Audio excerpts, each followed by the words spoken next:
আজকে সকালে দৌলতদিয়া ঘাটে যে বাসডুবির ঘটনাটি ঘটেছে সেটি অত্যন্ত দুঃখজনক।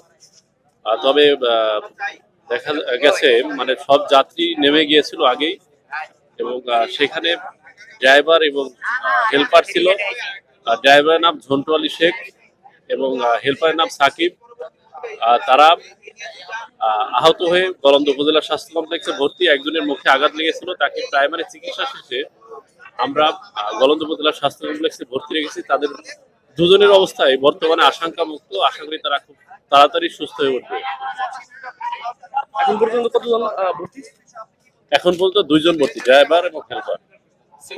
আমরা সর্বোচ্চ প্রস্তুতি নিয়েছি। আমাদের উপজেলা স্বাস্থ্য কমপ্লেক্সে যে স্বাস্থ্য সেবার যারা দায়িত্বে রয়েছেন, যারা কর্মী রয়েছেন, সেই সংখ্যাটা বৃদ্ধি করেছি এবং আমাদের যে সরকারি অ্যাম্বুলেন্স রয়েছে সেটিও বর্তমানে ঘাটে অবস্থান করছে।